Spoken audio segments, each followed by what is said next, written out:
Hello, my fine friends.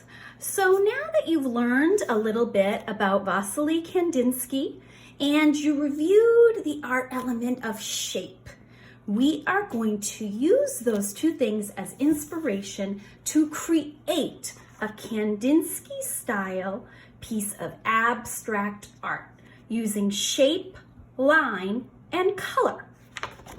So we're going to start off with a piece of white paper. Okay, you need a pencil, and if you'd like a ruler, you don't have to have a ruler. Also, if you'd like, you can use some objects to trace shapes. I'm sure you have things lying around the house that would be great tracers. I have this kind of spool of ribbon that I can use for a circle, but you can use cups. You can use anything around that you think would work, okay? So what I'm gonna start with is adding some shapes to my image. Now, in our video, we learned that there are basically two kinds of shapes. There are geometric shapes, like a circle, like a triangle, like a square, and those shapes are recognized mathematically.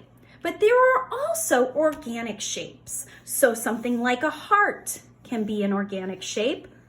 Also, a shape that is more free-form. A shape that has no name, but could be a combination of shapes or a shape in nature, okay? And then you can also add things like lines. So lines could be more straight and geometric. They can also be a little more free and curvy and organic. So I'm going to continue to add to this image, doing areas of shape and line until I've decided that I'm finished.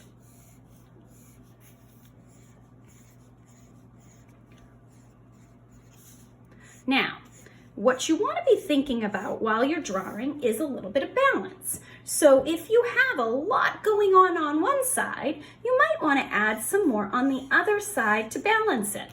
So say I was going to put another triangle here. I might want to balance my image with a triangle on the other side. It doesn't have to be exactly the same, but the fact that there is a triangle here and a triangle here gives it a sense of balance. Think about all the different ways that you can continue to add to this image to make it more finished. Now, another way to add detail is to connect shapes. So if you think something looks like it's floating and it doesn't belong, you can connect it to another shape using lines or other shapes.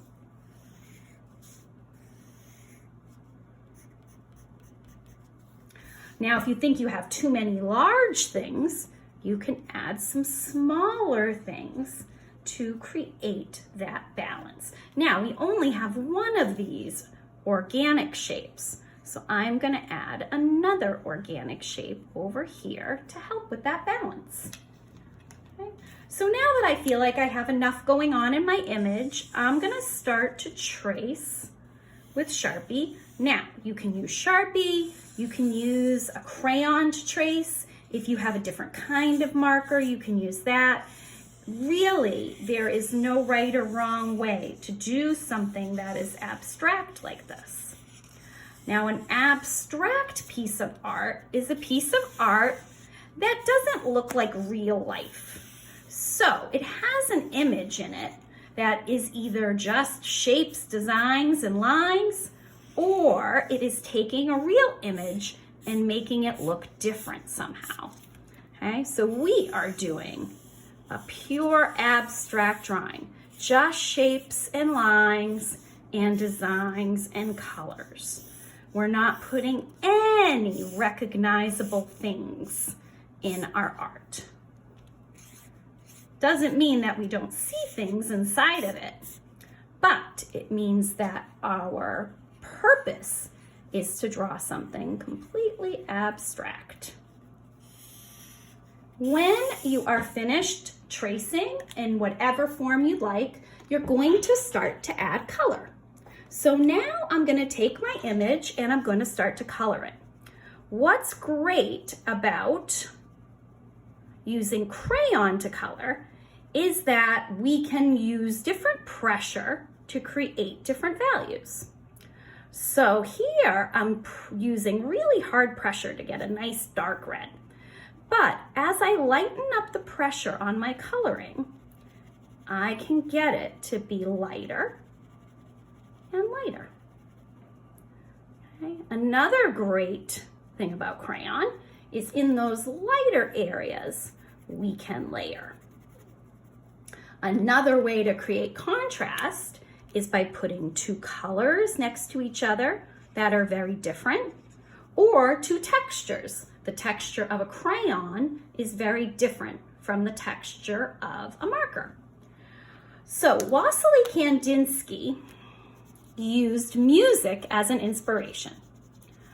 If you feel inspired by that, you can put on some music, grab your supplies, and start to make your abstract design. I'm really looking forward to seeing what you have when you're done. Keep it in your art folder and you will bring it back to school when we get back. All right, my friends, get to creating. Can't wait to see what you come up with.